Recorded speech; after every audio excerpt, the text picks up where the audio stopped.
requisitado que eu fizesse uma apresentação sobre gestão de pessoas na integração lavoura-pecuária. Eu preparei uma apresentação. Bom, meu nome é Pellerson Penido Dalla Vecchia, estou na posição de diretor administrativo de agronegócio do Grupo Roncador. Primeiro, eu preparei nós colocamos um mapa aqui para vocês terem ideia de onde nós estamos, né? E das atividades que a gente explora aqui na Fazenda Roncador.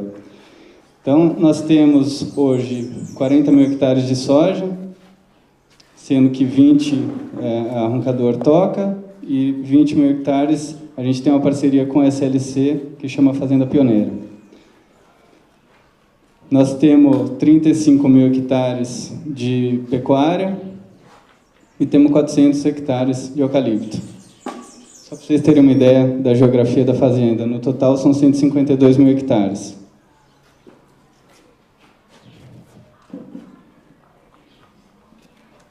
Eu preparei uma introdução para mostrar as fases por que nós passamos. Essa fazenda foi adquirida em 78 e foi implementada a pecuária extensiva. Nós fazíamos ciclo completo de pecuária extensiva. Na sequência, nós começamos a intensificar a pecuária com aumento da taxa de lotação, instalação de pastejo rotacionado, semi-confinamento, confinamento, inseminação artificial em tempo fixo, inserção de raças europeias para ter a heterose e a diminuição da idade de abate, e conseguimos incrementar resultado na pecuária. Entramos na fase 3 com a agricultura, implementação da agricultura, que não dá para entrar mais ou menos, então nós já entramos com alto investimento em fertilidade, com pesquisa das variedades, e como todos vocês fazem, agricultura de precisão e incremento de tecnologia o tempo todo, como o RTK, todos esses sistemas que a gente utiliza. Fase 4, começo da integração lavoura-pecuária, que a princípio consistia em soltar os animais da pecuária perene no período da seca, nas áreas de palhada e nas áreas de milheto. Na sequência, nós começamos a plantar, jogar semente de capim de braquiária de rosigiense de avião, quando a soja estava no R7, e começamos a ter um pastejo mais consistente, uma capacidade de suporte mais consistente, e fomos ampliando essas áreas. Fase 5, integração de pessoas. Duas atividades que são complementares, mas que começam a aparecer concorrentes para as equipes, né? É sobre isso que nós vamos falar, se aprofundar na apresentação. Nessa integração de pessoas, nós buscamos o compartilhamento do planejamento, os treinamentos de pessoas e equipes e a tomada de decisão do modelo integração lavoura-pecuária-pessoas. Pois, sem a integração das pessoas, o modelo integração lavoura-pecuária não existe. E a fase atual, com a otimização da mão de obra e equipamentos, o fim da sazonalidade, né, do plantio da soja, das atividades da agricultura, que demandam safristas, que demandam, né, momentos de grande demanda de pessoas, a otimização da mão de obra e dos equipamentos que transitam entre as atividades. Então, o trânsito de profissional entre as atividades, incremento em todas as etapas do ciclo da pecuária, incremento na produtividade e na estabilidade do resultado da agricultura, espírito de equipe, comprometimento com os resultados e cultura incorporada. Quanto mais agricultura, melhor para a pecuária e vice-versa. Nós colocamos um modelinho aqui, um dos modelos de integração que a gente explora, que a gente faz 3 safras no ano, né? Então, seria como todos fazemos, o plantio da soja em outubro, desenvolvimento da lavoura novembro, dezembro e janeiro, a colheita e o plantio de forragens simultâneos, em fevereiro e março, desenvolvimento da forragem abril, maio, e junho a colheita da forragem e a entrada do gado na LP. E o pastejo de animais no período mais carente de pasto, que é a seca, julho, agosto e setembro. Com esse formato e com essa disponibilidade de capim no período da seca, acabou o problema da seca para o gado, né? Hoje, o ponto de atenção é a época de transição, é quando começa a chover. A seca já não é um problema. Na seca, muitas vezes, a gente tem condição melhor do que no período das águas, porque a gente tem toda a área da soja que a gente abre.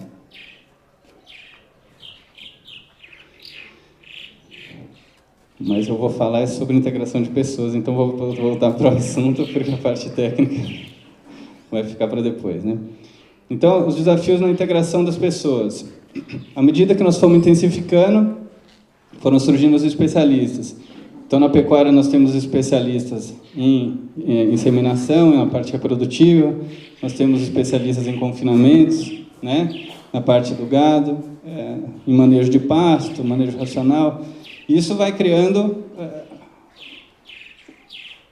um círculo de donos da verdade, né? Que não deixam de ser. E na agricultura, os especialistas em todo, né? Em solo, em variedades, em pulverização, em manejo de solo.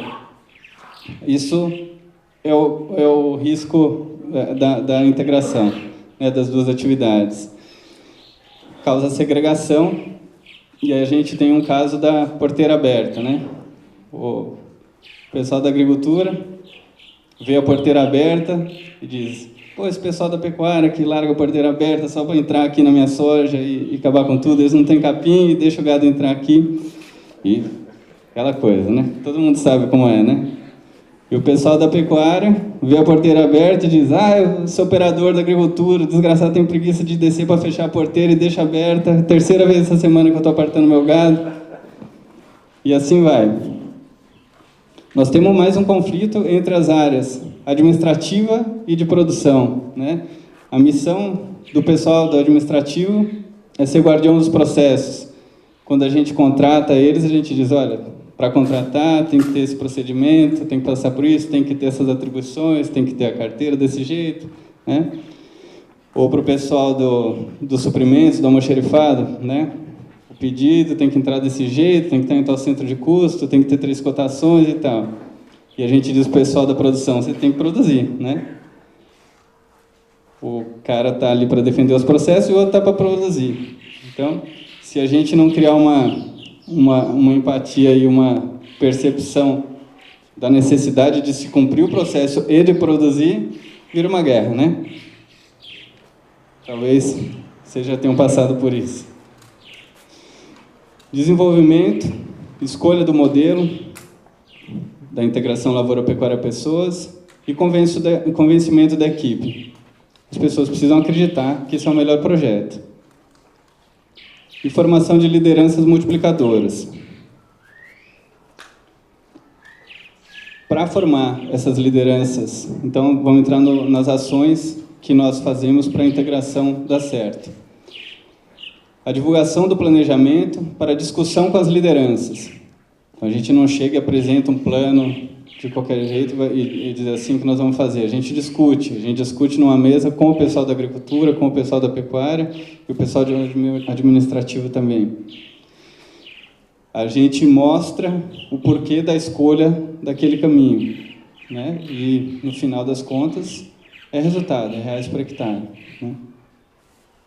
O trânsito de profissionais entre as atividades. Nós temos os operadores, estão trabalhando na colheita, acabou a colheita. Muitos vão fazer um trabalho no confinamento, outros vão fazer um trabalho na parte de apoio.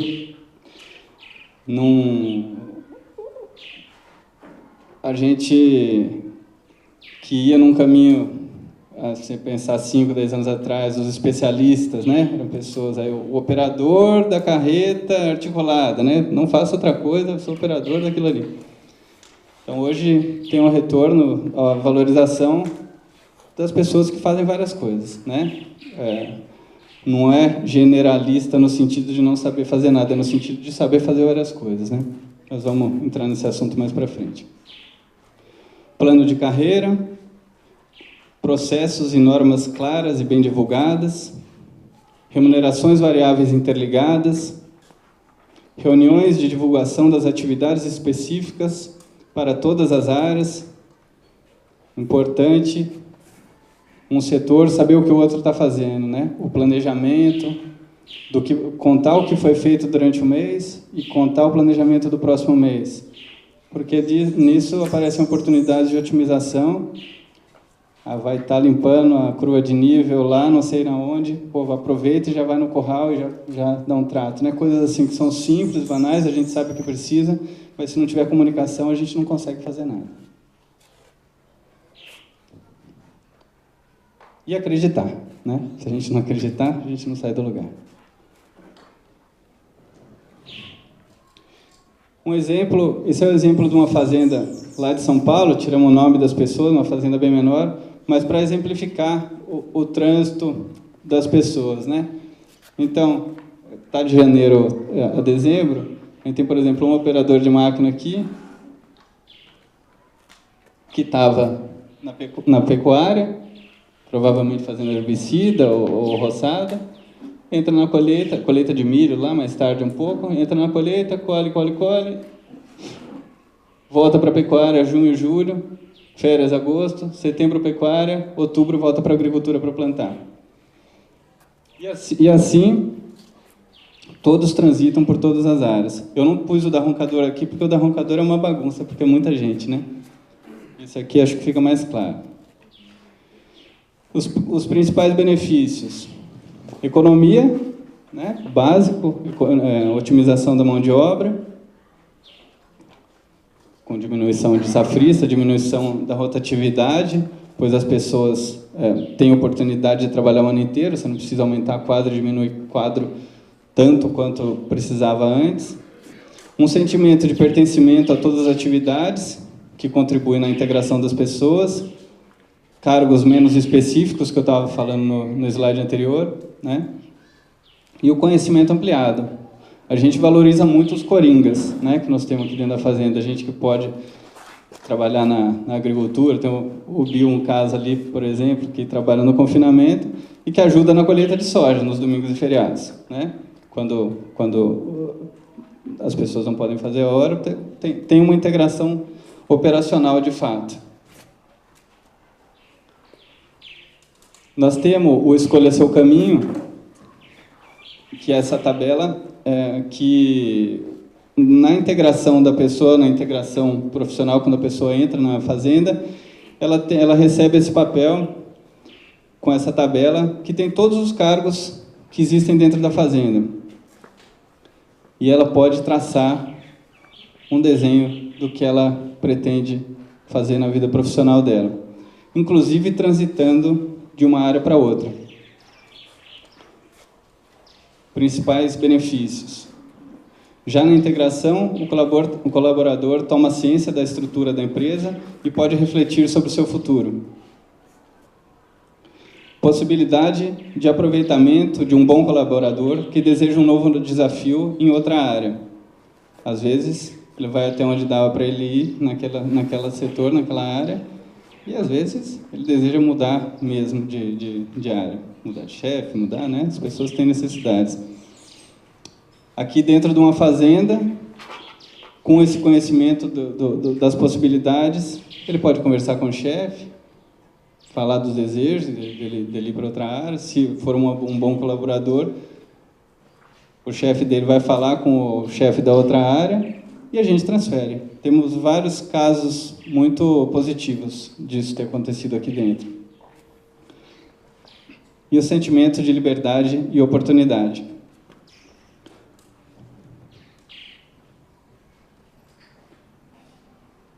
Tabela de cargos e salários. Nós temos essa tabela que tem uma faixa, ela é bem maior do que isso, né? Botamos só alguns cargos aqui, mas que vai da faixa de admissão, ela tem 6 faixas para se desenvolver, mesmo no próprio cargo, mesmo sem ser uma promoção. Isso tem como um dos principais benefícios a autonomia do líder direto, de pedir a evolução dessa pessoa que trabalha para ele por mérito. Cada faixa dessa tem uma evolução de 8% no valor de salário. Desde que dentro das regras do período, né, de quanto em quanto tempo pode fazer essa evolução, desde que dentro de todo o processo estabelecido, o chefe direto dele preenche uma ficha, o gerente dele vai assinar, o RH vai assinar, conferir se as regras estão certas, se estiver tudo certo, ele ainda vai para mim, para eu assinar. Mas se tiver com as 3 assinaturas, eu normalmente só passo o olho e assino. Se o RH não assinou, é que tem alguma coisa fora da curva, aí a gente se fala, explica, às vezes aprova, às vezes não. Mas tem uma possibilidade de se desenvolver horizontalmente, mesmo que não seja mudar de cargo, né? A pessoa realmente, e a gente usa bastante, as pessoas realmente evoluem aqui com bastante frequência, né? E já falei dessa segunda aqui. Para a pessoa poder evoluir, mudar de setor, evoluir de cargo, ela naturalmente passa por treinamentos, né? Colocamos aqui alguns treinamentos que a gente faz, mas a gente tem, fora os treinamentos obrigatórios, a gente dá mais de 8.000 horas de treinamentos por ano. Dentro dos treinamentos específicos para as áreas, nós temos treinamento de colheita, de plantio, de máquinas e equipamentos, segurança e saúde e segurança, a CIPA, né? Gestão e lideranças, manejo de pasto, manejo sanitário, manejo racional do gado, de ATF e etc. Fora os cursos obrigatórios, né, de espaço confinado, toda essa coisa que todo mundo precisa fazer sempre. E a gente estimula a participação em congressos, em eventos que façam sentido para o desenvolvimento das pessoas e que trazem desenvolvimento também para a empresa.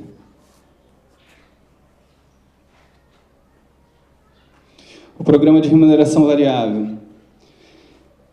Nós temos a remuneração variável, na maior parte, contempla atividades referentes ao setor que a pessoa atua. Mas a gente guarda uma fatia relevante, que é o resultado da empresa como um todo.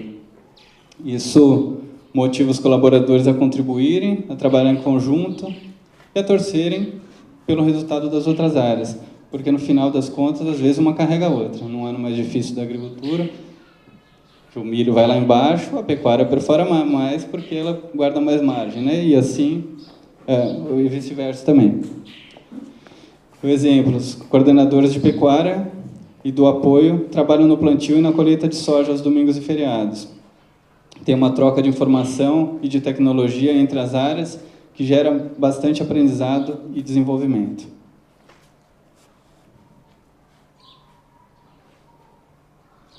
Conclusão. A maneira que encontramos para viabilizar a pecuária de ciclo completo foi com a integração. Manter altas taxas de lotação nas águas não é sustentável se tivermos que suplementar as vacas na seca. Que nós falamos no começo. Nas águas a gente consegue uma capacidade de lotação de 2 UA por hectare. Na seca tem que baixar para 0,7. Você fica limitado por baixo, se você só tem a pecuária. Ou você emagrece todo o seu gado, que também é ruim, né? Com o advento da integração, as palhadas, a gente consegue nivelar por cima. A gente deixa as 2 unidades animal por hectare no período das águas e na seca elas vão ocupar as áreas de palhada. A gente tira 1 unidade animal por hectare, 1,3, às vezes baixa para 0,5 para poder ter uma rebrota mais eficiente quando começa a chover. Viabilizou a atividade de pecuária de ciclo completo com altas taxas de lotação, com indicadores que fazem sentido. Melhorou o resultado muito e quase equiparou o resultado em reais por hectare da pecuária com a agricultura. A soja tem riscos climáticos e mercadológicos relevantes e aceitáveis. Já o milho safrinha ultrapassa essa linha em nossa análise nas condições atuais. Todos plantam milho, todo mundo sabe a dificuldade que é, né? Quando produz bem, o preço vai para baixo. Quando produz mal, o preço vai para cima, mas é uma conta difícil de fechar. A alternativa de ter uma safrinha de carne não só gera mais resultado por hectare, como também dá equilíbrio e estabilidade para o processo como um todo. Faz bem para a pecuária, faz bem para a agricultura e faz bem para o negócio. O modelo a ser explorado depende das condições climáticas, do solo e principalmente da qualificação e conscientização das pessoas que vão tocar o projeto. E essa consciência precisa permear todos os níveis. Não adianta o diretor, os gerentes estarem alinhados e isso não chegar no operador, não chegar no vaqueiro. Precisa permear. E esse permeamento só vai acontecer se todo mundo acreditar mesmo. E eles só vão acreditar se a gente abrir o livro e mostrar os números para todo mundo e mostrar os benefícios como a gente faz constantemente. Se todo mundo der o braço e todo mundo acreditar, fica um modelo muito forte, muito equilibrado e de resultado muito bom. Investir em treinamento é essencial, ter indicadores na mão é pré-requisito e trabalhar duro já é o que todos vocês fazem, todo produtor faz. Muito obrigado.